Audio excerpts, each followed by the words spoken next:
one reference image, one driving video, and your character performs the exact motion for the full length of the clip, not just a 5-second window. This is SCAIL-2 GGUF Motion Transfer, and I just published the whole workflow on CivitAI, free. Hello everyone, welcome to AI Motion Studio. Today I'm showing you SCAIL-2 GGUF Motion Transfer in ComfyUI, what it does, the exact models you need, single versus dual GPU, and how to actually run it. It's all free. The full workflow is on CivitAI, so let's get into it. SCAIL-2 is a WAN 2.1 motion transfer model. You feed it one character image and one motion video. SAM3 automatically tracks and masks your subject, no manual rotoscoping, and a real chunked sampling loop animates the whole clip, stitching sliding windows together with color matching so there are no harsh seams between chunks. And because it ships as a quantized GGUF, it runs on consumer GPUs. 5 things make this workflow different. 1. Full-length output. An 81-frame opening window plus 76-frame continuation windows slide across your entire driving video. No 5-second cap. 2. Automatic subject masking. SAM 3.1 isolates your character on its own. 3. It's GGUF quantized. Q4 weights fit comfortably in consumer VRAM. 4. Optional second GPU offload. Push around 10 gigs of weights onto a second card instead of slow CPU offload. And 5. A built-in side-by-side comparison output, so you see your reference against the result in a single render. You need 6 files dropped into ComfyUI in these exact paths. The SCAIL-2 GGUF itself goes in models, UNET.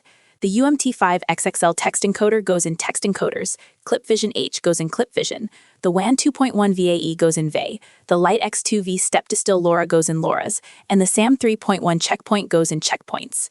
Everything except the SCAIL GGUF comes straight from Comfy.org's repackaged WAN 2.1 repo on Hugging Face. Direct links and the full folder tree are in the description and on the CivitAI page. 8 custom node packs power it. ComfyUI GGUF for the quantized loader. ComfyUI multi-GPU for the second GPU offload. KJ nodes for the chunk feed forward and VRAM purge. Swan for the scale video and SAM3 tracking nodes. Easy use for the loop. Video Helper Suite, Resolution Master, and RG3 for the model switcher. Install missing nodes through ComfyUI Manager. Restart. Done. Here's the one thing you set manually. The workflow ships with 2 model loaders and a switcher. With 2 GPUs, leave it as is, the multi-GPU loader offloads 10 gigs to your second card. With 1 GPU, hit Ctrl-B to bypass the multi-GPU loader and unbypass the single GPU one. Keep exactly one active, or it will error trying to reach a card that isn't there. Running it is 4 steps. Load your character into the Load Image node. Load your motion clip into Load Video. Leave the width at 480 to keep system RAM low. Write your prompts. Hit Run. The output only appears once the full loop finishes. There are no mid-run previews, so that pause is normal. It's not a freeze. The whole workflow is live on CivitAI right now. The link is in the description. Download it, drop the JSON into ComfyUI, follow the 6 model paths, and you've got full-length motion transfer running on your own hardware. If this helped you out, hit like and subscribe, and let me know in the comments what you want me to build next. I read and reply to every single one. Until next time, see you guys in the next video.